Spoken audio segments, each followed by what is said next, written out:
This episode of the Buffalonian Podcast is brought to you by the Cast Source Podcast Network, a podcast network built with and for entrepreneurs. We cover many genres, including sports, business, mental health, marketing, and entertainment, featuring podcasts such as Sports Bring People Together, Limitless, Saviors of the Metaverse, and The Athletic Mindset. Learn more at castsource.com/podcast. Now, without further ado, let's get into the Buffalonian Podcast.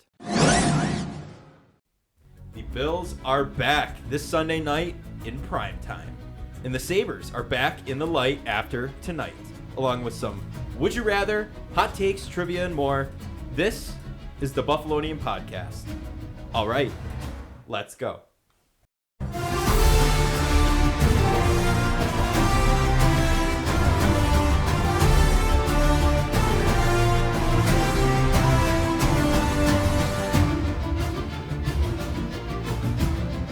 We are back with the Buffalonian Podcast. I'm Joe Callie, and today I'm joined by Dom Loss and Mike Marino. We are back, and without Bills football. There was no Bills football this week. The Bills were on the bye, and eventful weekend in football though. Like, what are some games that stood out to you guys that could affect the Bills going forward? Like big games for other teams. Yeah. You know? What do you think, Dom? Oh, well, okay. I'll go We'll pass it first. to you first, buddy. Come on. Okay. So, obviously, the Dolphins and the Jets winning, we could talk about those two games. Those are massive games, obviously divisional games. Divisional opponents, I should say. The Jets currently now have the same amount of wins as the Bills, which is kind of, I know they've played one more game, but it's kind of funny. The Dolphins got back to being 4-3. They beat the Steelers after Kenny Pickett showed why he wasn't a very highly doubted prospect. 3 picks, not the best performance. And then the Packers, you thought maybe there was a chance that they were going to come into Sunday Night Football with at least a 4-3 record, about 500. They're 3-4 after losing to the Commanders. Pretty convincing. I know they scored late to kind of make it a 2-point game. Wasn't Aaron Rodgers rolling on the ground crying like a toddler at the end of the game or something? Like he was face down on the field? Well, I respected it. If you watch it, he threw it like across the field and it went like out of bounds. Although I think it was a forward pass too. It was. I think there was an illegal block. I think that was the penalty. I think it was actually, it looked forward, but I don't think they ruled it that. It went right between the dudes. Still went out of bounds, so whatever. Sorry, Aaron. Don't care. The back-to-back. Don't care. The back-to-back MVP, highest paid player in the NFL. Because those psychedelics, man. He's Should have retired. Yeah. No, he's talking about, we might need this game this weekend, the Bills, to get back on track. No, you need those psychedelics that got you back-to-back MVPs. It's all that's going to help you. So obviously we could go into the Packers game. That was a big, I would say, upset of the week, obviously, with the Panthers. And then the two divisional teams that won. Obviously, there was a third divisional opponent that played this week called the New England Patriots. And they... McCorkle riding bench versus the Bears. Let's just look at it how it is. Get at first, it was Bailey Zapp came in 4 for 4, like 109 yards and a touchdown. You're thinking to yourself, what is happening right now? No, let's focus on the let's focus on the Patriots game. That is the Patriots game. No, what I'm saying is that let's focus on that, and then we'll rotate. No, yeah, it was funny. Those 4 games. It's funny because Belichick's press conference, he's like, "Oh yeah, I planned for both of them to play," and they're like, "Was it medical for Mac? You pulled him out?" He's like, "No," and like, "Oh, so it was because of the pick?" And he's like, "No." So it's kind of obvious it was because McCorkle was playing pretty bad. Yeah, and but then Bailey Zappi shot all the fans chanting Bailey Zappi, Bailey Zappi. He comes out, he gets them a lead, but then halftime Chicago scores before, and then second half they just all the tires came off the car there. Well, there's a reason why Zappi was a 4th-round pick. And even though he broke Joe Burrow's record in college, the dude just does not have an arm. Mm-mm. You saw it on the Jacoby Myers touchdown, which the Manning cast I was watching their cast, and they kept saying it was Aguilar who caught the touchdown. I was like, I was screaming at them. It was like 5 minutes after the play too. I was like, dude, that was Jacoby Myers. But you just saw a lot of the ball, stuck in the air for, and the Patriots are in the moment of time where they don't have a quarterback that's has any elite traits, I would say. Yeah.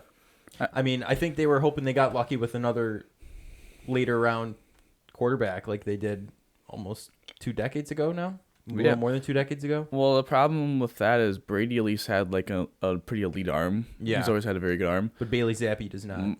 Zappi doesn't. Jones doesn't. Jones, for a reason, Jones is very solid last year. And I think part of the reason why he's struggling so much is because obviously when you have Joe Judge and Matt Patricia as your offensive Yeah, coordinators, defense and special teams as Your co-offensive coordinators. that doesn't help that much. But I would say what's struggling for Jones is he's like on that mindset that he's like a Pro Bowl quarterback. Even though he only went as a second alternate because Allen didn't go and who else didn't go? Burrow didn't because he went to the Super Bowl, right? Yeah. Well, I mean, it just comes down to Lamar and Mahomes. It just comes down to the fact that he's a Pro Bowler. He views himself as a top 100 player because he was, I believe, 85. Yeah. And he's like moving around trying to make plays like off script, like he's Mahomes or Allen. And that's not him. He's got to win from the pocket. He keeps he ran for like 23 yards, just 3 drives, but that's not his game. He also spiked some dude in the balls, but yeah, and then Brisker got a pick. so that's like Brady trying to kick Grady Jarrett. Yeah. And Grady Jarrett gets the roughing the passer penalty. Right. Yeah. Exactly. I think that's gotta be. I think that's one concern for the Patriots is that they do not have an actual going to be an elite or good quarterback. Yeah, I think the biggest concern though is offensive coordinator. No, I don't think that's the biggest concern. I think it's that defense. That defense was very solid, and they just played because they got licky lips on the sideline. But they just played a team that was ranked 31st or 32nd, basically all offensive categories. Mm-hmm. Justin Fields, a guy that was I don't even know if he's an NFL quarterback. Yeah. And it is amazing that the Bears decided to actually move him out of the pocket, do some design runs, and now he looks 82 good. rush yards. Yeah, it's kind of like when you play to your quarterback's strengths, he tends to play better. Yeah. But we're not talking about the Bears. We're talking about He the looked Patriots. like Lamar Jackson. Well, the problem around. the problem with the Patriots, and it's always been their Achilles heel the last couple of years, is that the mobile quarterbacks just kill them. Right. I mean that first game we played them last year, Josh didn't really do too much running. They tried to throw more in the wind. I didn't quite understand that. It was a very windy game. But that second game on the day after Christmas, they let Allen run all over, and McKenzie was all over the place. And, yeah, that was the kryptonite there, the mobile quarterback. Well, Mac Jones is now 2-7 in his last 9 starts, As he should be. and he falls to 1-1 on Monday Night Football. His only win was against the Bills, going 2 for 3 for 18 yards. Exactly. Yeah, they ran 45 times. I saw that stat, and I was laughing so hard. Did it bring you back to sitting up there? I'll say this. Yes. That game, this would be my inner Joe, fraudulent. Yes.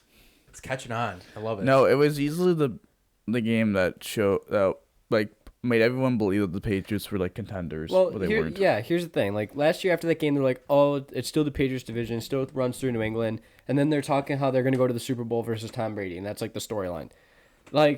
This year, those were the vibes I was getting from the Dolphins too when they beat the Bills. It was like, oh, the Dolphins, they're going to beat the Bills in the division. They look elite. Yeah. And then obviously Tua got hurt, and that was sidetracked. But Tua is 4-0, but still, the division's running through Buffalo. But let's just take a look at that game against the Steelers. We're rotating now. Yes.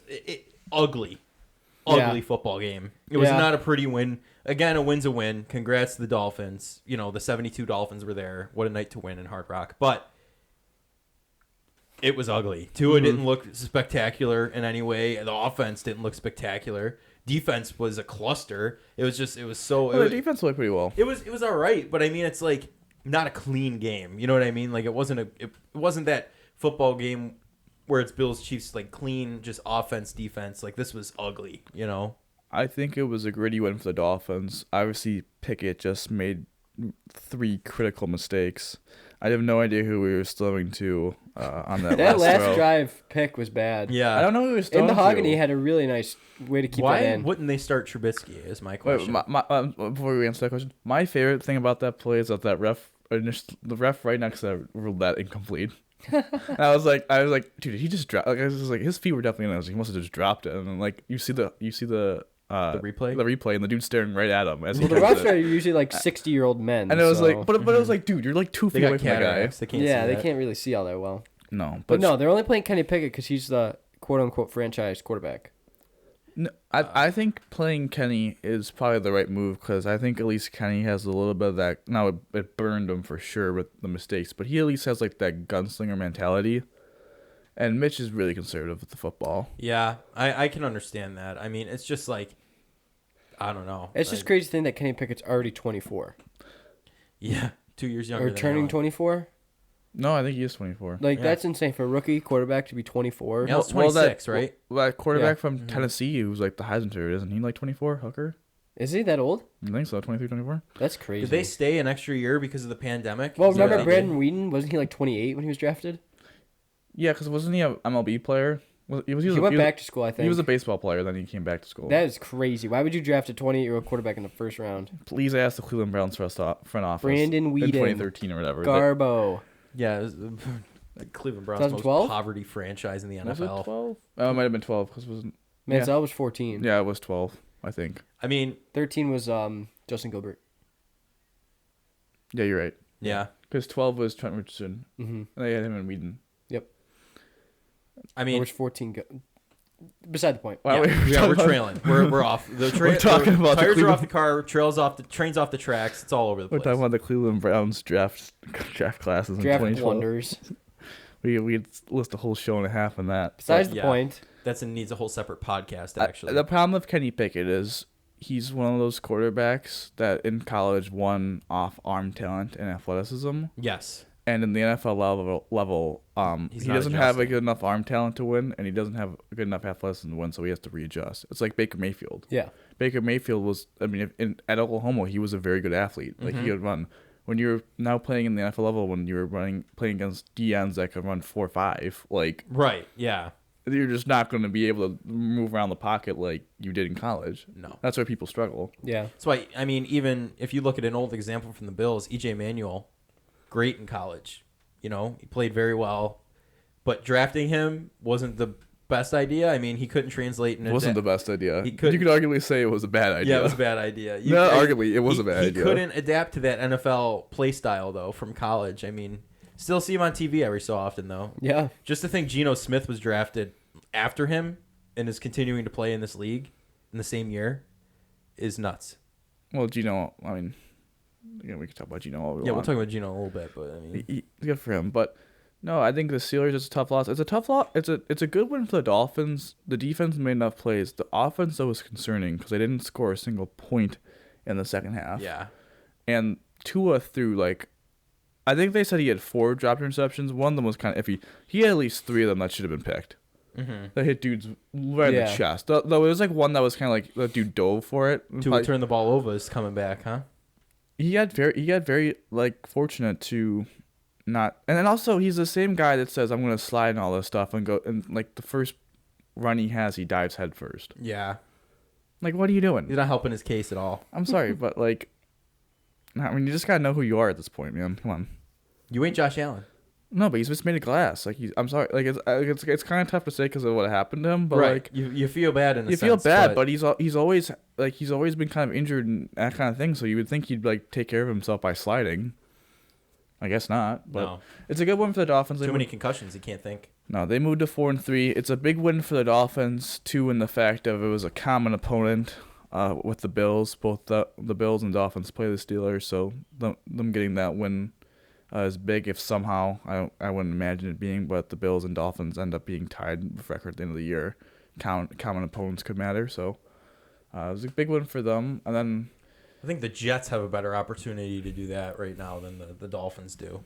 I don't think so anymore. No? I would have said you could have made an argument to me that they could have, but they just lost Elijah Vera Tucker, who was arguably their best offensive lineman, Yeah, and I forgot. Brees Hall. and Brees Hall. Yeah. The They James did Robinson- acquire James James Robinson's Robinson, conditional 6th. That could be a 5th. That's a good But trade. he's battling some injuries too, coming back from the Achilles, and Yeah. he kind of was getting benched for ETN down in Jacksonville. I don't even know if he took a snap last game. No, ETN had like Or had a touch. 80% of the So, like, snaps. I don't know. Robinson's a good back though. That was a Oh good no, move. I mean he was a 1,000-yard runner It was as an undrafted rookie. it was he's interesting to see the Jets though kind of cooking. Like we haven't seen that in a while. The Jets definitely gonna lean on don't- Michael Carter though. What is the definition of cooking? Winning games? Rolling, I mean, they're winning. I wouldn't say they're cooking. winning. Yeah, winning is cooking. Russell Wilson is not cooking. Did you see they took away the Danger Witch? Yeah. Yeah. Then the Subway. He's got that Wolverine blood though, so he'll be fine. Subway then announced that it wasn't anything to do with his like performance or anything. They just Okay. Too many memes are being made about it. But I don't know. The Jets to me, they're I think they're a halfway decent team. They're a really young team. Like, I think their rookies have really stood out. Like, I know Sauce Gardner is probably the defensive rookie of the year right now. He's playing really well, and I think they have a good coach. But I don't think Zach Wilson's a quarterback that's going to be able to lead your team to a playoff win. No. I don't think Zach Wilson's all that great. I don't No. think Zach Wilson's good. I think you got a better shot with Joe Flacco. They just have a lot of I don't young agree guys with that, playing. but I think the Jets this year remind me a lot of like the 2019 Bills ish, of like having an elite defense, a very good running game, and then having half decent weapons, but having a very young quarterback that as long as he doesn't turn the ball over, you have a formula for winning. The thing is, for me though, Zach Wilson, I don't think is as good as Josh Allen was in 19, but No. it's just the scary thing for me for Zach Wilson is the stats of him being clean. He's been very good, which means when he doesn't have pressure in his face, he makes very good decisions. But when he's not clean, when he's pressured, he's the worst quarterback in the NFL. Yeah. And he's also doesn't throw the ball deep. His air yards aren't very per throw are very low. He only seems to, I think I'm blanking, but if you look at his passing charts, he only throws to the left side, I want to say. Oh, It's really? one of those situations where I think it is probably if he's it's a the right-handed left. I quarterback. don't think it's the right. I think it's the if he's left. a right-handed quarterback. Either way, probably what he sees he literally first. throws to one side and he only throws like 5-10 yards most. Maybe occasionally the 15, occasionally a deep bomb, but really like under 20 yards. Yeah. Yeah. So if he's just going to keep doing that, and he's not good under pressure, I just don't know how long until they get in the game where their defense gives up mid-20s and they have to outscore a team, and they just, that or that The Bills. or that he turns the ball over multiple times, which he's already had, and the defense has bailed him out. So Yeah. I believe the Patriots and Jets play each other this week, so that should be a pretty interesting game to see. They do. Yeah, the Patriots, they played the Dolphins, whatchamacallit. When did they play the Dolphins? They already played them, right? They played them week 1, lost by 13. Ah. So I think that would be an interesting game to look at for the division. Obviously, Yeah. we'll probably talk about that one in the Buffalo podcast, so I'm not going to get too far into that You one. mean betting on the Bills? Well, yeah, you know what? You got me on that one. It's sponsored by the Buffalo. It is fine. Podcast. Yes. It is technically a Buffalo It is brought to you podcast. by the Buffalonian Podcast. but so- it's an episode, if you will. It's a special. Yeah, so I just think the Jets are a team to keep an eye on, but they're one of those teams. They're like the Giants, where they have a solid defense, a quarterback that's not turn the ball over, and are very well coached. Mm-hmm. But at some point, you have such a low ceiling with that model, that eventually when you play the teams that have high ceilings and high floors like the Bills or like Chiefs for that matter, you're probably going to get blown out. So Yeah. not trying to talk too much smack because we haven't played them yet, but Right. I believe I don't. You want the to make Bills. them? I believe the Bills play them in 2 weeks after this Packers game. I think they do play them in In New York? New York, Or New Jersey? New Jersey, I should say. New Jersey. So that should be an interesting game. But yeah, I mean that'll definitely be not a test for. I mean, I'm not going to say a word because I don't want to jinx like we did the Miami game. Remember, we thought that was going to be a slice of cake with I don't Tua think anyone thought that. Those were conditions too. Like what 117 degrees on the visitor side. 100% humidity and Yeah. like it's tough to go down there and play. Yeah, I don't think anyone thought the Dolphins one was. I thought it was gonna be a cakewalk. dog. Like I thought it was gonna be a close dog fight, but like I thought we were gonna win. Especially with the injuries, though. Yeah, Especially with the and we injuries were and the banged weather. I up. think, yeah, that kind of messed us up, but Don't worry. Transitioning, They got to come up here in the snow. transitioning to the team that the Bills will actually be facing. What happened to them? The Green Bay Packers fell to 3-4 in the season after just The falling. latest point in the season, Aaron Rodgers has a losing record. He's fallen. Aaron Rodgers has not played particularly bad. The problem is though he hasn't played well at all. Right. Was this a would you rather question? I think one I point? asked it. Would you rather get paid and then have like a bum team around you, or take less so you can have a championship caliber team? I think I asked that one. Yeah. It's kind of playing out to he wanted all the money. Bye bye his best player Devontae Adams, and who's he throwing to? Romeo Alan Lazard. Doubs, Alan Lazard, Robert Tonyan. Like these aren't elite. Sammy Watkins. His best receiver is probably Aaron Jones. Yeah. He's running back. And he's a running back. It's so. just absolutely brutal. They don't have a good offensive line. We'll talk about this a little bit, tomorrow. But they don't have a good offensive line. They don't have weapons that get open. Their defense, which is supposedly preseason the best defense Aaron Rodgers has ever had is still good, but they just underachieve from what you'd expect. Yeah, them to be. no, they're not living up to what they were touted to be, like that top 5 NFL defense. That's just not there. Yeah. So. And losing to the Commanders with Taylor Heineke as the quarterback is just really inexcusable. They've lost games now in Daniel Jones 3 straight weeks to Daniel Jones, Zach Wilson, and Taylor Heineke. And if you look at their schedule down the stretch, it is absolutely brutal. I'm glad we had the tougher part of our schedule in the beginning of the season as opposed to that. And we'll see. I think it's going to be interesting, but It'll probably still be a good matchup, but in theory, the Bills should win. I mean, they're 10 or 11-point favorites. 10.5 point favorites. Mm-hmm. It's the biggest Aaron Rodgers has ever been as an underdog. But it's a game they need to win, they said. Yeah. And then basically his press conference was just really weird. They have been all season. You got to simplify the offense a little bit. All I'm saying, though, is I'm excited for when a certain NFC North team potentially in 2 weeks comes to town.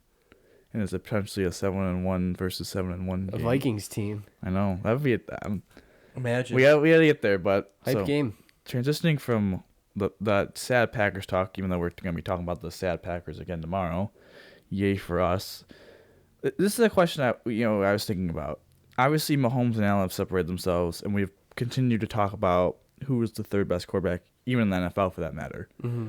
It's interesting now in the AFC.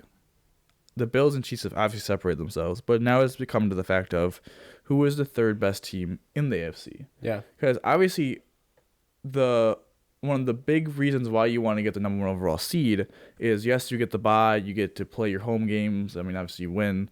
It plays through you, but another advantage of being the 1 seed is that the second and third best teams have to beat each other up and then have to eventually play you.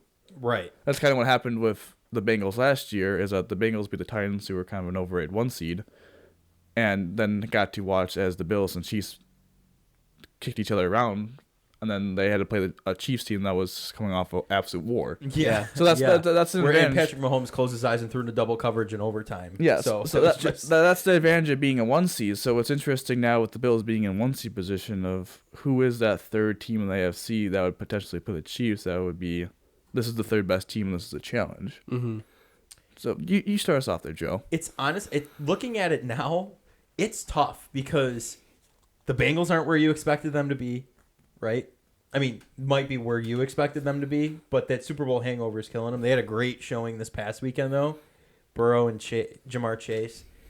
I mean, Titans, awful. Matt Ryan's benched. Hey, listen, the Titans are currently the third best team by record in the AFC. By record, because Derrick Henry finally showed his face. I'm sorry. They don't have a quarterback. I apologize.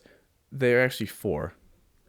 They are the 3 seed currently because the Jets actually are higher than them. My bad. Look at that. Nice little stat there. I caught myself there. Yeah. But so you don't. Tannehill's not an option. Matt Ryan's benched. See ya for the rest of the season. For the rest of his career. Yeah. I mean, dude should never touch a football field. Retire. Yeah.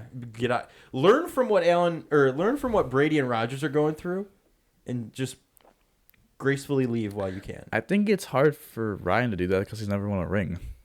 He has an MVP. He was 2016 MVP. He's also lost a 25-point lead. Is Matt Ryan a Hall of Famer? No. Yeah. He's gonna get in. He has the 7th most passing yards of all time. That's the one thing. Do I think he should get in? No. No.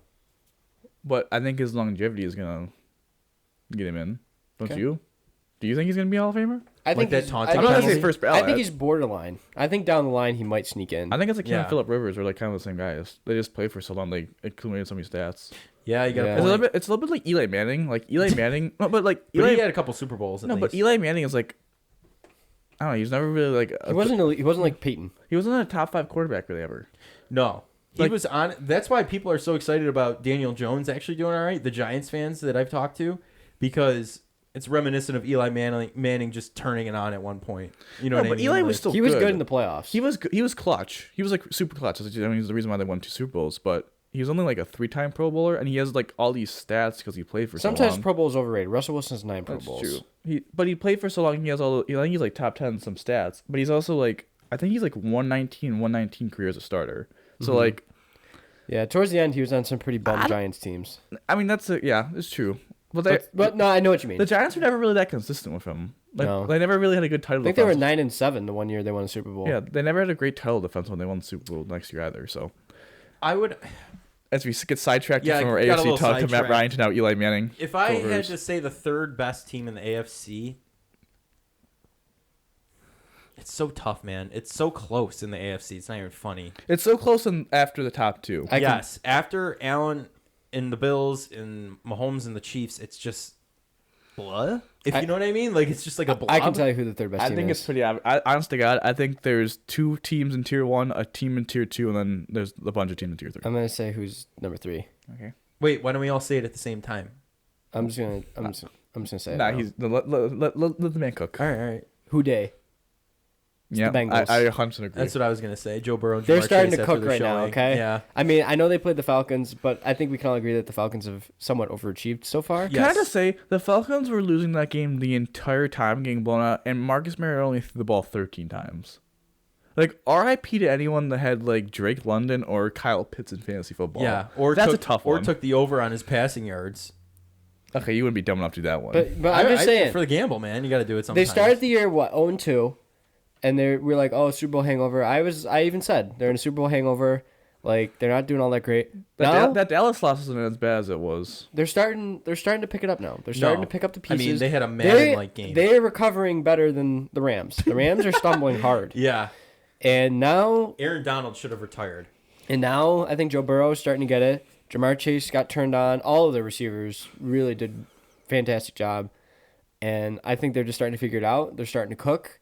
And I think they're the third best team in the AFC. Yeah. If I had to tell you right now for the postseason, the divisional round will be Chiefs and Bengals. And then we'll be playing a winner of that game in the AFC Championship. Who do you think the Bills would play then? What do you mean? Who would the Bills play in the divisional round? Divisional round? Who's going to sneak in there? Let's think. Putting you on the spot. Could be the Dolphins, man. I would say it's a highly. If Tua actually turns it on. It is a highly likely chance that I think you're right about the Bengals, and I think the Bengals are going to probably be the 3 seed. It is a very good chance that whoever is the 5 seed is probably going to be favored against whoever wins the AFC South, which is looking like the Titans. Yeah. Could still be the Colts. Sam Ellinger. Yeah. Could be the rookie Jags. could turn it on. Could be could Trevor the Lawrence hey, and listen, the Jags. The Jags are 2-5 of a plus 13 point differential. Okay. That's tough. That is tough. the Titans are 4-2 with a negative 13 point differential. So That blowout to the Bills doesn't help. Yeah. yeah, I was thinking about that because they only lost by 1 point to the Giants, so it's not like they got killed in the other game. No. 41-7. But I think it is easily the Bengals. I was saying for the longest time it was the Ravens, but until Lamar, I don't know what happened to that passing game. It pooped. It's simply a steaming dookie. Like, that's what it is. I just now. don't understand what happened because it was so good the first 2 games and The first half of the the Bills first game. 2 games and 3 quarters. Should have taken his contract. Till the Miami. Now he's a lock to get a franchise tag. Mm-hmm. Yeah, I just wish they. Yeah, now he's screwed out of the money. I don't think he's screwed yet because even if he gets franchise tag, he'll eventually get the contract. But I just think they need to fire Greg Roman. But he's Shout out former Bills offensive coordinator. the passing game is so bad there at Baltimore. I always thought that they would be the team that would be the 3rd best team, but I think it's Cincinnati. They're just so good with their offensive weapons. As long as Zach Taylor realizes that they need to stop running the ball out of under center Yeah. and start playing out of shot. There's like the stat where they're like 31st in the NFL in EPA per play under center, but they're 5th in shotgun. So like if they just keep doing their playing their offense out of shotgun, they're a top 5 offense. If they go under center, they're one of the worst in the league. So Yeah, no, you got to let Jamar Chase and Boyd and everyone else. T. cook. Higgins, Yeah, Hurst is a Higgins. nice little tight end. They've got a great receiving core. I mean, just let it go. Like let him throw. Let Burrow throw. You know he can. It's what got you to the Super Bowl last year. And their defense is solid enough. They have enough solid Right. playmakers. But So- if a matchup between them, in the us and them, Well, we played them Monday Night Football week 16, 17. And they're the kinda- last Monday Night Football game Yeah. in Cincinnati. what do you? I mean, I know it's a far in advance, but like, how are you feeling about that? Like after the game you saw last weekend. Granted, it's against the Falcons, but they've done, like you said, Yeah, overachieved a little bit. I think they're a very explosive offense, but I think if you pull what Baltimore did and just make them dink and dunk, they frustrate pretty easily. Yeah. I would say, and I think what Baltimore did is the right move of just making Zach Taylor just make terrible decisions. Put the game in Zach Taylor's hands. So if they're going to continue to run the ball with Mixon, who's kind of struggled, I like the Bills' chances against anyone, but the Bengals are definitely probably the second team behind the Chiefs that would scare me in the AFC, just because of how much firepower they have offensively. But at this point, I just have so much faith in Leslie Frazier and Sean McDermott to figure out how to confuse Burrow and kind of avoid the giving up the big plays. But it definitely would be a concern seeing how athletic they are. I mean, Higgins is 6'5", just an absolute monster. That's kind of hard for the Bills to match up. Yeah. You saw what happened with George Pickens. Right. So I think it's clearly the Bengals are the third best team, and after that, I mean, it's just kind of a bunch of nobodies. Yeah. No, I agree. Not nobodies, but there's just a bunch of like really average mid. Mid's a good word. Mid teams. So Yeah. I will say about the Bengals Meh. though, the Bengals nearly lost 2 weeks ago to the Saints, so it's not like they're perfect either. I think No. they have some pretty big flaws that need to be fixed. Yeah, absolutely. And that's going to do it for our Bills talk on this edition of the Buffalonian podcast. We will have a game next week to recap. We're looking forward to it. And we'll be right back with some Sabres talk after this. This edition of the Buffalonian podcast is brought to you by the Cast Source Podcast Network, a podcast network built with and for entrepreneurs, featuring shows such as Sports Bring People Together. Listen to entrepreneurial conversations with those in sports, could be players, agents, and so on. And who knows where the conversation will take you, but sports got us together in the first place. Find the show wherever you listen to podcasts, or simply visit sportseplus.com. And now, let's get back to the show. And we are back with the Buffalonian podcast, moving forward into the Buffalo Sabres. Now, Before you say anything,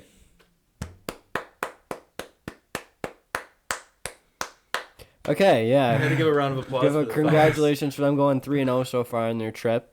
Sorry, I didn't mean to cut you off so rudely. Yeah, Just had to beating Edmonton, Calgary, and Vancouver. I think I predicted that they were going to go 2-1 in those 3 Canadian games. Congratulations. So did Joe. Dom Yep. went 1-2. Dude, your picks so far this year. Listen. Are you serious? Yeah. I picked the first week completely correct. They were gonna go one. Okay. one. Yeah, all right. And I predicted that they were gonna be Calgary. I was the only one of you three to pick that they were gonna be Calgary. You all thought they Yeah, were but gonna you lose. thought we were going to lose to Vancouver, who's probably the worst team in the NHL right now. Okay. Yes. I didn't know at the time a week ago that they were gonna be the worst team in the NFL when All we right. played them. Besides, excuse me. okay, well, you know what? This That's isn't fair. football, Dom. That's Okay? fair. NHL. Okay. We had to give Just put him in the corner right now. It's the National Hockey League. I know. we had to give a shout out to some players. Rasmus Dahlin ended up being the first star of the week. Mm-hmm. He scored in 5 straight games, has 8 points, leads the team. He's been looking really good. This is, I think, the player we've really expected him to be. drafting him first overall. Yeah, The I know. Fromunda. I know. Frölunda. Oh, I thought you said That's just Fromunda. I was like, what? No, that's where he played in Sweden. So I know Craig Anderson was asked about him, and he said he has like the same confidence as Erik Karlsson did when Erik Karlsson was in his prime.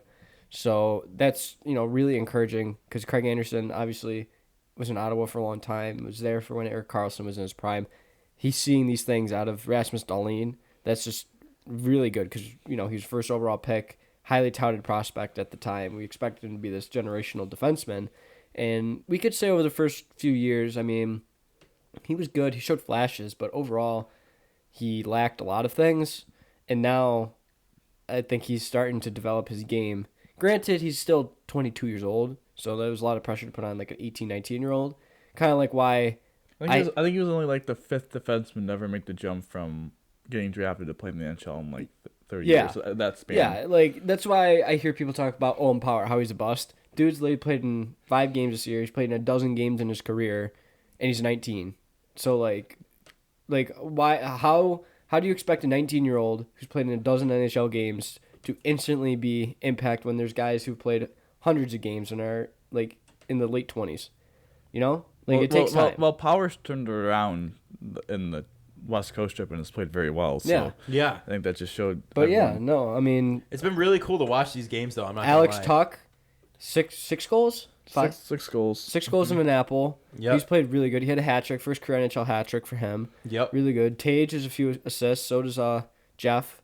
So we're starting to see. Are we seeing maybe some production a going? playoff team developing here early in the season? Still only 6. I think it's I 5 understand, games but in. like even last year, like they started off hot, right? I mean, there was a few years ago they were on a 10-game win streak. I do remember that. And Yep. I think they're a very solid team. I wouldn't say they're a playoff team right now because what's happened so far through 5 games is Other teams have flopped. oh no, there's through 5 games, and they played legit competition. Like they, I mean, Edmonton, Calgary. And they hung. Edmonton hung was in with the Western Florida Conference for Final. 4-3. Other than Vancouver, they've played 4. Ottawa's played pretty well too. So they've played some elite teams.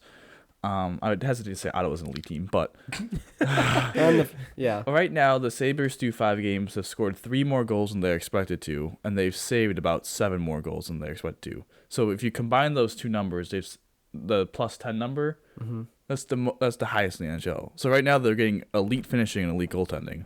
Mm-hmm. Now, Craig Anderson. it's Craig Anderson, but Eric Comrie is actually 5th overall in goals saved above expected in the NHL. Ah, look at that. He's +5. Craig Anderson's like 2 points, plus 2.7. So, do I think that will last? Probably not. Mm-hmm. But and there's some concern with the fact that they're giving up a lot of shots per game. Right. The positive of that is, well, it's not really positive, but to spin it off as a positive is that while they're giving up a lot of attempts and shots, they're actually not giving up a lot of quality shots. Yeah. So they're actually doing a good job defending where they're giving up quantity but not quality. Yeah. And I mean, just sorry to take a turn here. The goaltending too. Eric Comrie. Well, that's they've both played very well, both Yeah. him and Anderson. I mean, I don't think either of them have played a bad game yet, and eventually No. that will happen. yeah, old man will play a bad game at some point. But so Then far, your debate will respark with Mike. they're a plus. I can't remember. They're plus in goal differential so far, and they're a plus in expected goals. So they're above 50%, which is a good team. Yeah. And if you calculate that with the score, relative to what's happening, they're actually 12th in the NFL. NFL, gosh darn, 12th in the NFL. The minds in football. I know, 12th in the NHL, and they're about 52% expected goals. So that's a playoff team right there. Yeah. That's a playoff team, and they've never really had those type of numbers when they've gotten off to these hot starts. They're always kind of, you look at them, maybe the eye test is kind of all right, but if you look deep in the numbers, you'd be like, they're getting the points, but they're getting the results, but the process is kind of a little flawed, and then you've seen them fall apart. This year, they've gotten off to this hot start, and the performance is still in the stats are showing that the performance is not fluky, and they've played legit teams. Yeah, it's not like it's. I mean, I know your mind's in the NFL right now, but like the Eagles, in my opinion, played the Detroit Lions, the Commanders, like, kind of an inflated record compared to the Bills, where they've played the Chiefs, they've played the Titans, they've played, you know what I mean? Like they have a track record. Like that's kind of what the Sabres are like this year. It's not like inflated, like you just said. Like this, we played legitimate teams. So Still have 77 games to play, so well, I mean, gonna just 5 games is a small sample size. right. I mean, I'm gonna restate my record prediction though. 50, 28, and 4. Yeah, I still think this is about a mid-80s point. Maybe if the goaltending stays consistent, which it has the potential to be, I think they could get to the 90-point threshold. But, no, they're relying on a lot of guys that are really producing. Obviously, we talked about Dahlin, and he's been phenomenal. I think Power's really turned around. I think Lyubushkin's been really solid defensively, kind of the guy they've always kind of needed in the back end. And I think everyone's playing pretty solid so far. Obviously, we're going to talk a little bit about their lines, the injuries. A little bit concerning, but I think throughout the 5 games they played very well. The Edmonton game, they played really well. Obviously, this is where like this understanding situation matters. Where if you looked at the numbers from the Edmonton game, you think the Sabres got killed, but really what happened is that they just played prevent pretty much defense. And if you want to do NFL terms, they played prevent in the third period of not giving up. Yeah, they just were like hemmed in their own zone. So that's why it's nice to like when you look at the stats, you have to like understand. You have to find stats that understand that situation, that they weren't playing 100% offense. They were playing a little bit more conservative. right. And the Sabres have shown. I mean, they got off to a little bit rough start sometimes in these first periods. I think that's an adjustment that needs to be made. And I also think their third periods, I think they could afford to be a little bit more aggressive. But that third period against Vancouver, it was 2-1. competitive game, and that entire third period they dominated. They didn't sit back with the 1-goal lead. They dominated, and I think that's what's really critical. So I want to talk lineups in this past week. We talked about the changes. What was that going to entail? And I think they've worked out pretty well. Yeah, I remember we were talking about it last week, even before, was it 2 weeks ago before they went on the little After Dark tour? Or is that last week? Last week. It was last week? Sorry, everything's just blending together for me, I guess. It's the bi-week Bills. Man. Yeah, bi-week Bills, yeah. But, no, I remember we talked about it, and there were a couple changes that were made for this at this point after the first couple games, and I think it's worked out really well. I mean, because they reunited that top line, right? Yeah, Thompson, Tuck. Yes, and that's how it should be. I mean, you see the production now.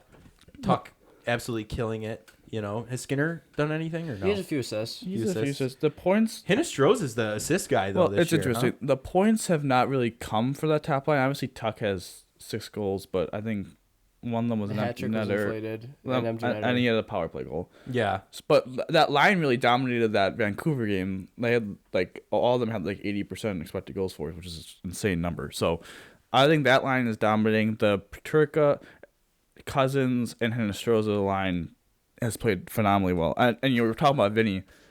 I don't know how you take Vinny out of the lineup anymore. No.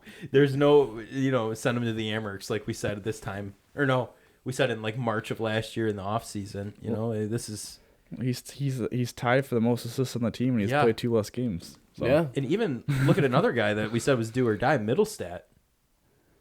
Now, he's doing better than I thought he was going to be doing. I think Middlestat and Olsen are both 5 points through 5 games. I actually have inverse stats because Olsen has 4 goals, 1 assist, and the 2 of Olsen goals are empty netters. Yeah. 3? 2. 2. The first 2 are empty netters. And the one was in garbage time. Yeah. I mean, I'm just all about the NFL right now. But I think with that, the numbers haven't supported that they've played very well. So that's the number. The point total might be a little inflated. They play very well against Calgary. Middlestat played his best game of the season against Calgary, and he had a couple nice moments in Vancouver. Overall, it's still a little bit messy for my liking, but the fourth line's been really solid. We gotta talk though about how they're rotating Quinn Krebs out because that's kind of bizarre. But sticking to that Cousins, Peterka, Hinestroza line. I mean, JJ Peterka, what a beast! 4 points in 5 games. Yeah. Can't argue with that. Should have had another goal. Missed. Yeah, no, he wide open net hits the side, and then he gets the hooking penalty. So that was a tough look for JJ. Dylan Cousins has really shown the flashes that we wanted to. I know we're 5 games in. Those flashes of greatness you look for though, they're there. I just think it's just one of those things with Cousins that he has 3 points in 5 games, and Middlestat has 5 points in 5 games. Right. And I think anyone who the casual watcher of the Sabres games would, or just looked at the box score, would say that Middlestat is playing better. But the eye test supports that Cousins is playing better, and the stats prove that Cousins has been one of their better forwards. Hopefully the points kind of come because I want him to get that recognition. Right. He has 14 shots on the season, which is one of the higher marks on the team. I think that's tied for 3rd in the team. Only has 1 goal to show for it. So. He has a good shot too, so it's not like he's Brady Tkachuk just shooting at the dude's pads, but no, he's played at a very high level. That whole line has. Skinner not scoring goal. Cousins having 1 goal, Skinner having no goals, Thompson only getting once on the score sheet, Oposo not scoring, and for this team to be 4-1 is it's pretty nice. Yeah, Rasmus Dahlin's picking up the slack with 5 goals. I know. It's so cool because it's we haven't seen we have. They've had flashes like that 10-game win streak you brought up, Mike. And last year they started off and looked okay, but this season it's like you said, Dom, they're playing against legitimate teams. It's not like it's, bottom tier teams. Like we're actually doing pretty well, and we hung with the Panthers too. Yeah. 4-3. Like that was a competitive game to the end, I guess I'll present this question to both of you. Which out of everyone on the team so far, through 5 games, it's a very large sample size. Hugantic sample size. Hugantic? I don't know. Dom's he's on a different planet right now. Okay. I don't know what's going on with Hugantic is an awesome NFL. Hugantic is an awesome made-up word. Okay. Okay. Beside the point.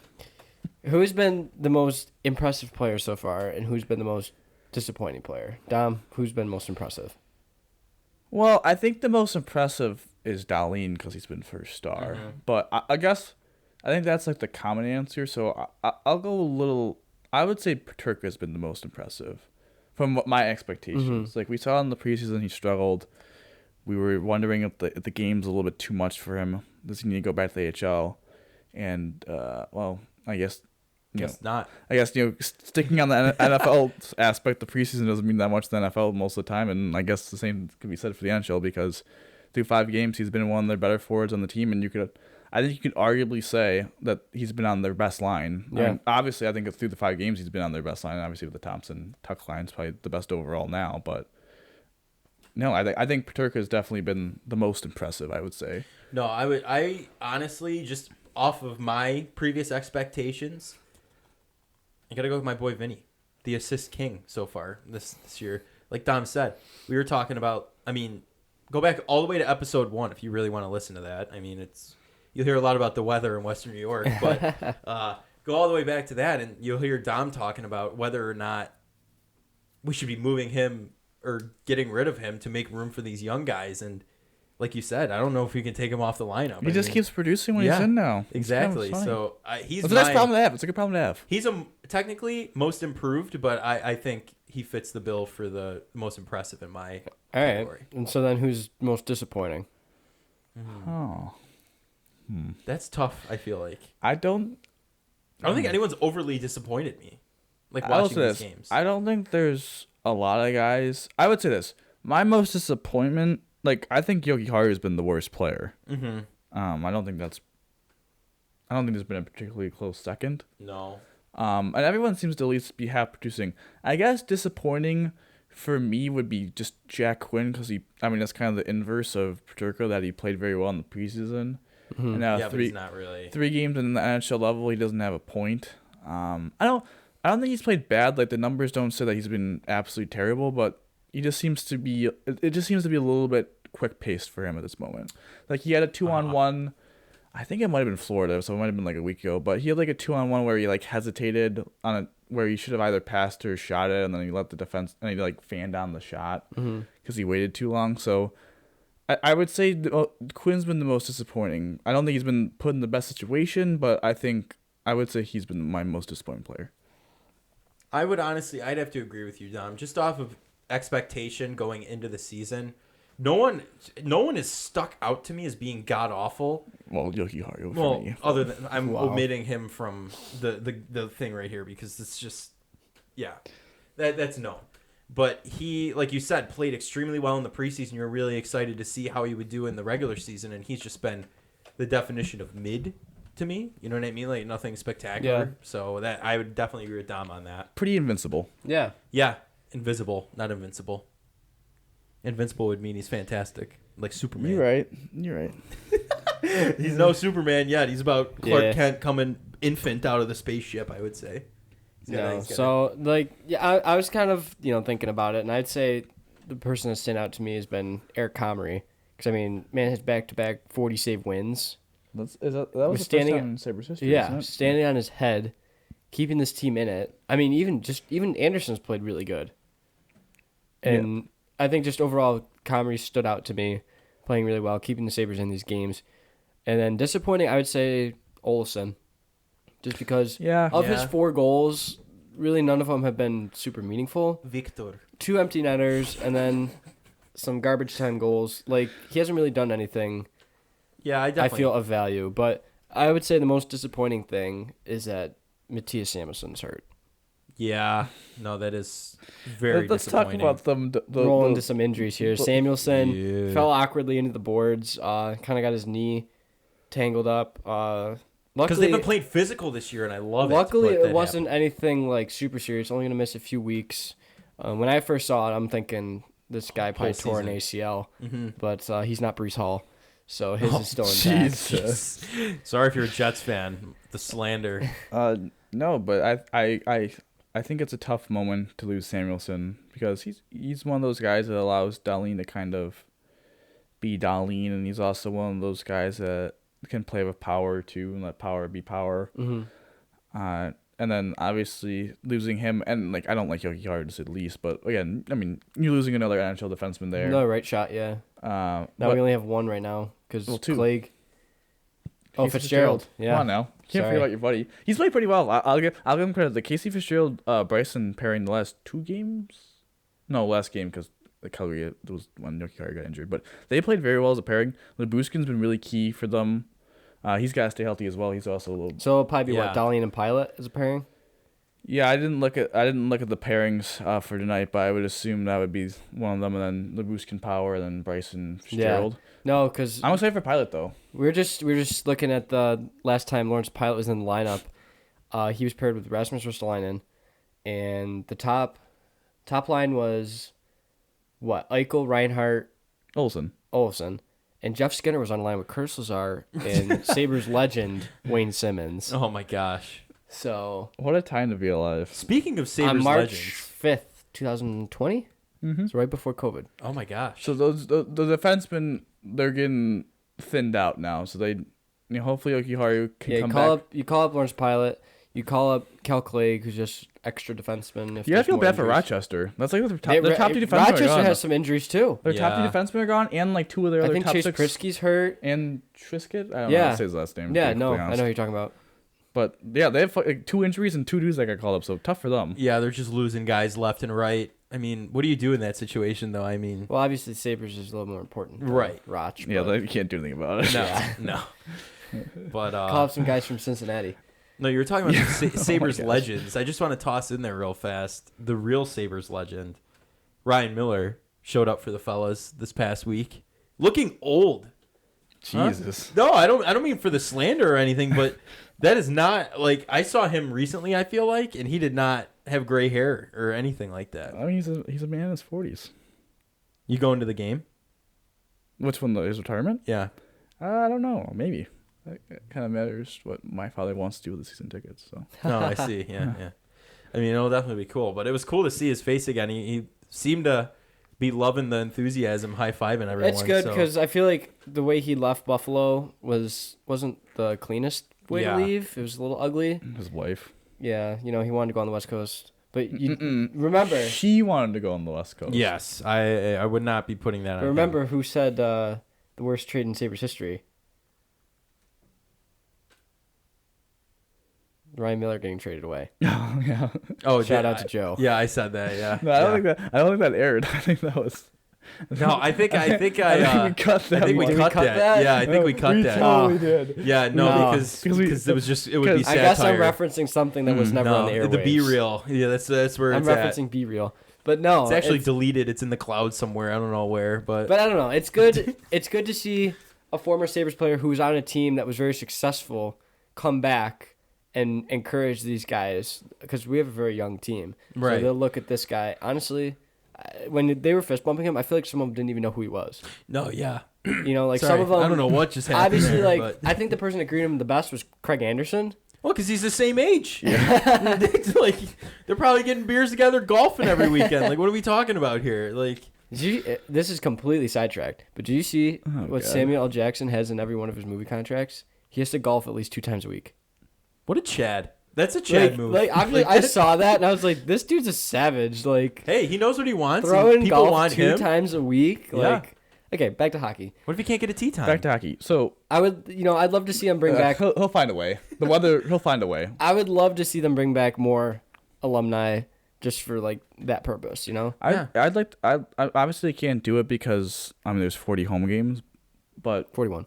Okay, I was just. You want to retire? I was generalizing, but retire someone's number at every game. No, I think with the Bills do like the legend of the game. I think it'd be cool if like the Sabres. Obviously, again. No, when we were at the Titans game. Yeah, Jim Levy, Kelly and then Marv Levy and Bruce Smith. Yeah, hey, Marv Levy. That was a lot. When he did, where else? Shout out to him, dude. Almost 100 years old, and he's coming out to Bills games. He's sharp as a knife too. No, I think it's a little bit different, for NHL players, NFL players, because NHL more international. They probably aren't maybe NFL more CTE, That's that. No, yeah. I mean NHL players still get CTE. So I think Hotchick's coming in town soon to do an autograph signing. Is he actually? I want to say the 11th or something. Jordan Porter was at Wegmans a couple weeks ago.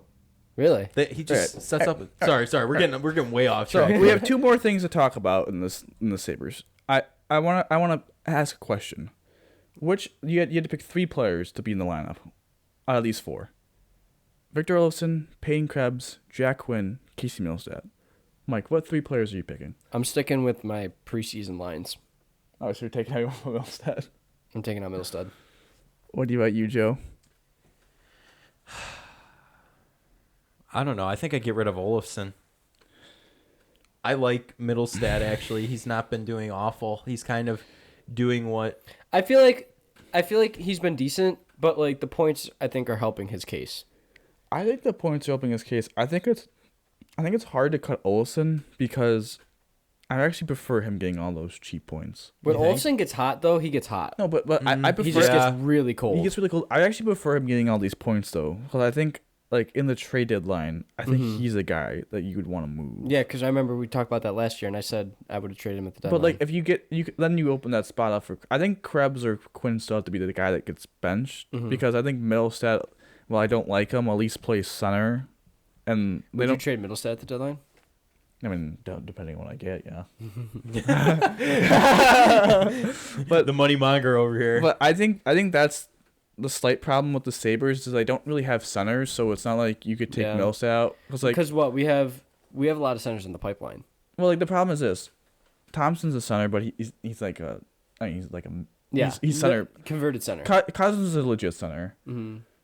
Gergensons is playing center, but he's more of a wing. Same thing. If you take Middlestat out, then it's Asplund, who's more of a wing but playing center. So that would be your center core. I don't think the Sabres would never do that, and it's not like they could replace him, like put Krebs in because Krebs has been playing wing, so he hasn't been playing center at the NHL level. Yeah.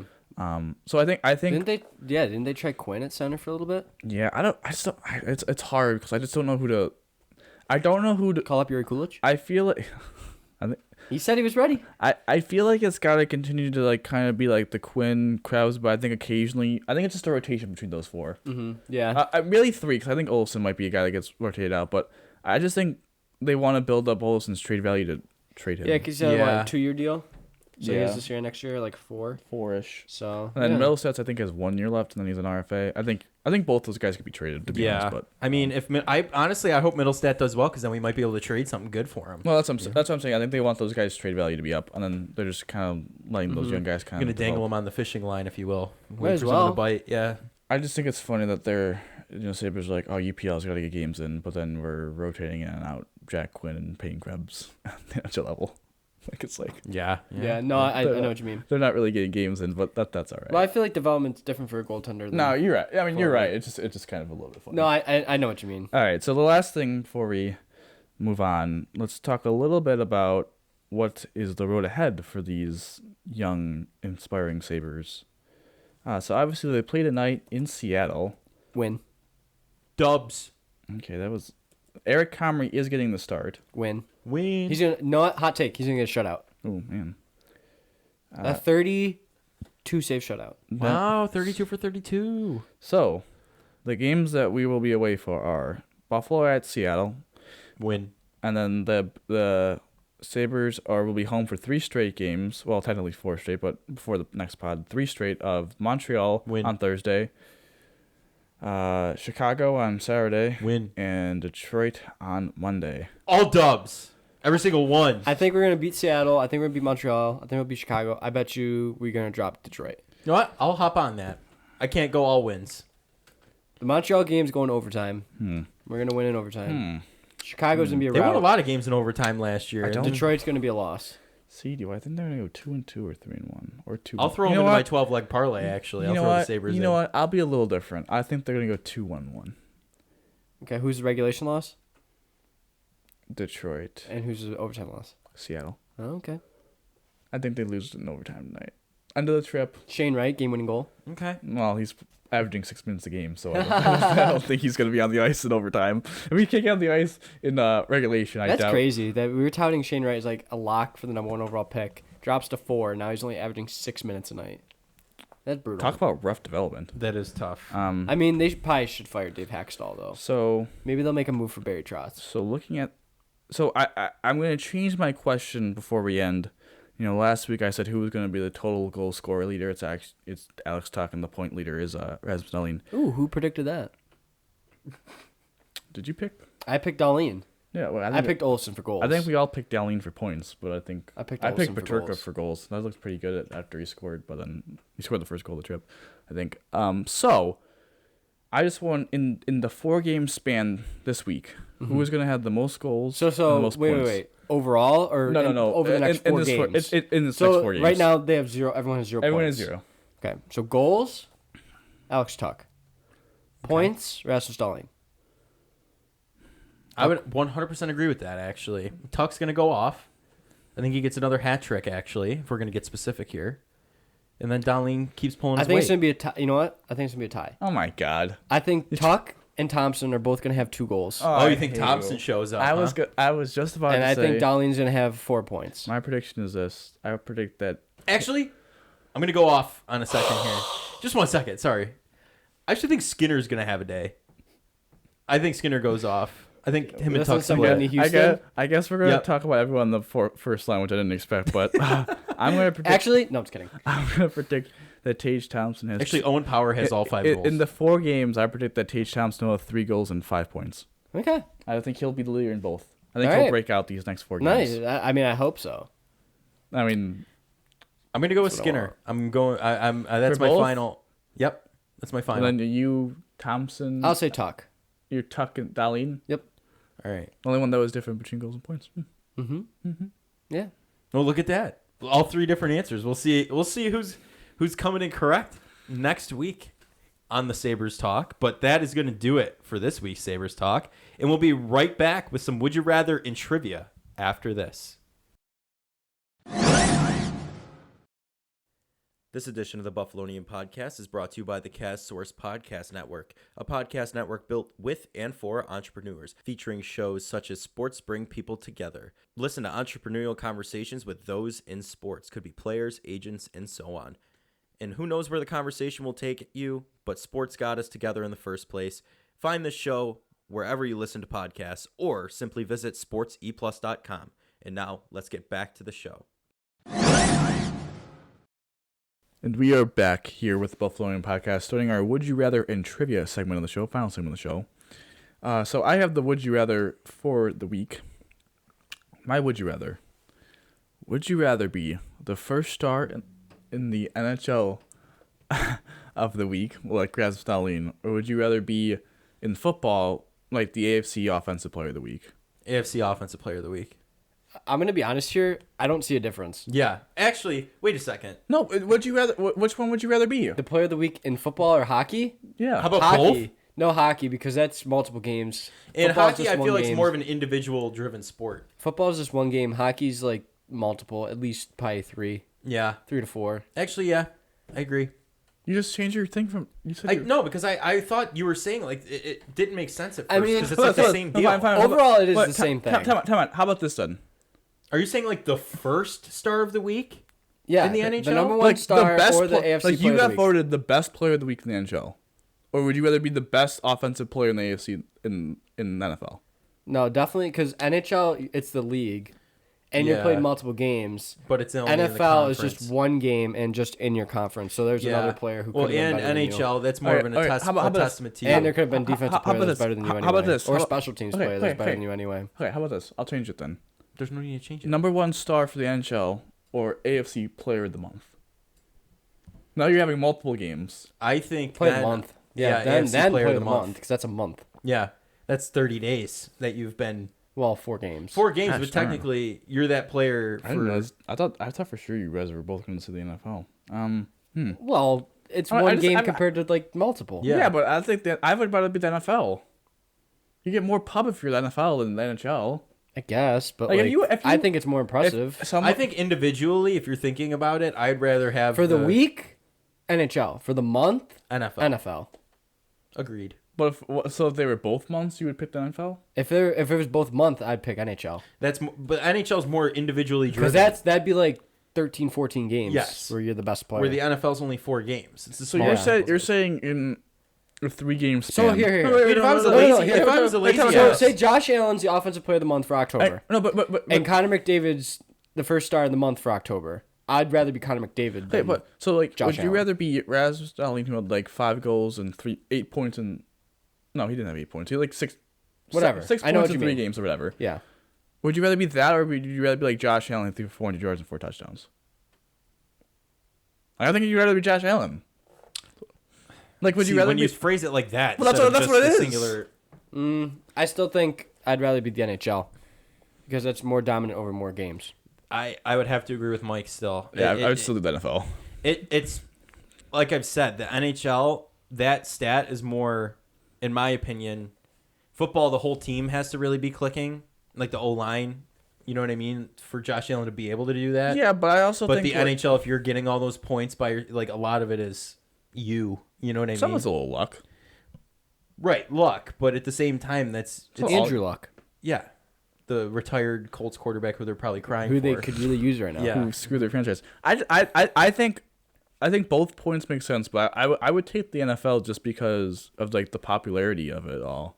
Yeah, no. Like it just you definitely get publicized way more. Yeah, you definitely get more recognition being an NFL Right. player just because the NFL is king right now. And it's like, so wait, would you say, okay, I'm gonna make this like a huge term now. Would you rather be like the Hart Trophy winner, the MVP of the NHL, or would you rather be the MVP of the NFL? Hart Trophy. Really? I'd rather be MVP of the NFL. But see, that's not your whole theory of you picking the weak thing doesn't make any sense then. I'd rather win a Hart Trophy. It's still, but both of those are at the end of their respected seasons. I understand. Yeah, but, there's but I MVP in the NFL is pretty much a popularity contest Yes. at this point. A Hart so Trophy. was NHL a little bit. Taylor Hall winning a Hart Trophy with the Devils, That was like 5 years ago. but he wasn't the best player in the NHL. Exactly. He was the best player for his team. He was the most valuable player. the Devils For his suck. team. Yes. Aaron Rodgers winning back-to-back MVPs? Really? Aaron Rodgers was very good the last 2 years. on psychedelics. It doesn't matter what kind of drugs he was on. I'm just saying, I'd rather win a Hart Trophy. I think I'd rather win an NFL MVP, but I'll take the NFL on that one. But also then you get paid more if you're the NFL MVP than the NHL MVP. no, it's just because NFL is king. Like Mike said, if it was the other way around, I mean, it would be a Yeah. different story. Well, Highest if it was- paid player in the NFL is what? Aaron Rodgers at $50 million? Yeah. NHL's Connor McDavid at 12.5. Josh Allen actually only gets 22 Nathan million. McKinnon? Funny It enough, hasn't kicked in yet. But he's about after to New be. York State Well, tax. yeah, he will be. Did you hear what I said? I did hear what you said. Yeah. After New York State taxes, Allen's only getting 22 million. So is he? No, only 22 million. But compared to the Wow, 45 I- he's owed, I'm but in wiping Canada, the isn't- tears off my face right isn't now. Canada like the taxes in Canada are Even worse? higher. Yeah, so it's worse. Good thing they didn't move to Toronto. that's why Tyreek Hill's in Florida. He said. Yeah, Income that's right. tax. Yeah, but why would you? Yeah. Okay. You want to leave us in the trivia? Yeah. We're kind of off trivia. the rails there. That was a good would you rather. Yeah. Got us talking. Had to change it up a little bit, but Okay, I'm just kidding. Wasn't good right away. Okay. found a groove. Trivia time. All right. So we'll start with the Bills question. Trade deadline's coming up, so it'll be like a trade question here. Alrighty. So back in the good old days, prior to the good old days, the Bills had to find who their quarterback was. That quarterback was Jim Kelly. Okay? Mm-hmm. So we all know we drafted him, but it actually was not the Bills' draft pick. Oh no. They traded for the draft pick. No. What team did they trade with to get that first-round pick to select Jim Kelly? Oh man, didn't they select him 14th overall? And they had Yeah, the 12th and he pick didn't play right away. He stayed in no, the they AF. had the 12th pick, and there was some random bum tight end. I remember seeing the 30 for 30 or whatever on the 84 draft. I'm gonna say the Los Angeles Chargers. Well, were they Los Angeles? San Diego Chargers. San Diego Chargers. Okay. Joseph. Shoot. I don't even know. I'm going to random team Minnesota Vikings. It was the Cleveland Browns. Oh. I've never. read my notes. 1982, the Bills trade linebacker Tom Cousineau to the Cleveland Browns in exchange for 1983 first-round pick, a 1984 third-round pick, and a 1985 fifth-rounder. Damn, that sounds like a complete steal. Yeah. Who is Tom? Cousineau, who had yet to play a game for the team despite having been drafted first overall in 1979. Oh, my So gosh. for 4 years, he did not play a single game for the Bills. Bill Polian, fleece and and then we trades. traded him to Cleveland, where he played 4 years. Played Really? 4 decent seasons with the Browns. Wow. I don't know. The other 2 draft picks didn't turn out to be anything. Was he first overall, or was he their first round pick? First overall pick in 1979. Really, I gotta look that up now. Interesting. You see your other fact. So that's why he had any value. So, Sabres question. I was kind of like thinking like, what team? What can I ask? And Yeah, you've asked all the most random stuff, so why not dig a little deeper? yeah, why not? So, as you know, the Sabres have played every team in the NHL. So, out of all the active teams, how many teams do they have 100 wins against all time? How many teams? Do they have 100 wins against all time? Random number. That's kind of where my head's at right now. I don't really have an idea. Okay, here. This might give it away, but like Carolina, they were Hartford before. Like that counts. Oh, it does. Oh, that give it away. That's what. Yeah, no, it's just more numbers to think about. No. How many teams? So like, for example, if we had 100 wins against Seattle, that would be one answer. Okay. And actually, fun fact, we don't have a win against Seattle. We're 0-2. So that's not an This is so answer. difficult. Well, How many teams? Are you asking for a number, or you want us to name the teams? No, just a number. is it possible we could get the total wins in franchise history? No, that's not what I'm asking. Is it possible that I'm gonna just throw down a number right now? Just a number. I'm not asking for the team. 10. 10's too high. I would say the original 6 teams. There's what 4 in the Eastern Conference, so I would say those 4. Flyers is 5. I think Ottawa's kind of Islanders 6. 7. I would say 7. I don't know if this season probably wasn't updated, but it's only 5 games in, so I don't think it really matters. But it's 4. Oh, we both were too high. Boston, 126. Okay, original 6. Carolina, 103. I had no idea. I wouldn't. Well, I should have known that one because you said it. Montreal, 133. Okay. He literally said, "Might give this Is away." it Toronto? Toronto, 120. Wow. What's their total against the Rangers? 85. No, see, I should have just thought it was the original 6 and said 4. Because I know what Detroit was in the West and so was Chicago. Detroit was in the West. I should have just said 4 but I kept thinking like Pittsburgh. I kept thinking the Flyers. So, last one we'll do since it's World Series time. Oh wait, before you say that, how about them Yankees? That was brutal. How about them Yankees, Mr. I didn't see Kelly? the Red Sox anywhere near a playoff game. Yeah, So you're still far away from the Red Sox rings this century. yeah, how many? 2010. 4-1. 2010. Yeah, 2009. Whatever. Yeah, they have 1 ring this century. We have 4. Didn't they have 3 straight? Yeah, in the 90s. 98, 99, 2000? Okay, if we're kind of count 2000s, 4-2. That is a century. Okay, 4-2. Haven't made the World Series in 2 decades. 2009. What do you mean? They haven't made the 2010s or the 2020s. True. It was only 13 years ago. I'm not defending the Yankees. I No. don't like the Yankees, but like I hate the Astros more. Yeah. No, I hate the Astros lost to the Yankees, which is kind of remarkable. But Oh my gosh. sorry, back to this. So World Series time. I feel like I have a feeling you're gonna know this. No, God. So A lot of pressure on myself now. just let's see if Joe can answer first. So when was the first World Series and who were the teams? Do you know it? No. Oh, well, I I thought have you no might know it. idea. You know what? I'll shoot a guess. Okay. I think it was 1905. I think it was the New York Giants versus The the New York Giants? yeah. They were the New York Giants? New York. This- Yeah, that's yeah. why they call them the New York Football Giants. The New York 'cause they moved to Giants. San Francisco. New York Giants versus the Philadelphia Athletics. Okay. Joe? I don't think I was close. I think it's like in the 1800s. I'd say 1890, and I don't even have a clue at that I point. really hope that just got picked up on the mic. Did you not hear his neck just crack? Oh yeah. I hope that got picked up. 1890, and I'll go. Jeez, I don't Just say a team, my guy. even, dude. New York Giants. I'll go with, and then trying to think. Say like the New York Highlanders. I'm just okay. You know what? I'll just stop you because you're wrong. Okay. So, the first World Series was played between the Pittsburgh Pirates and the Boston Americans in 1903. I was only 2 years off. That's Oh, wasn't that's that not bad. bad. You know what? I gotta look up the 1905 World Series. Instead real of the quick, current best of 7 series, they played a best of 9 with the Americans winning the series 5-3. Actually, 1905 there might not have been one because I think the manager for Boston didn't like Nope, 1905 World Series. Oh my God, I can't believe it. The 1905 World Series was the New York Giants versus the Philadelphia Athletics. Did you get it right? Wow. He got the 19, he got the third. He got the third one right. He got the. Oh my God.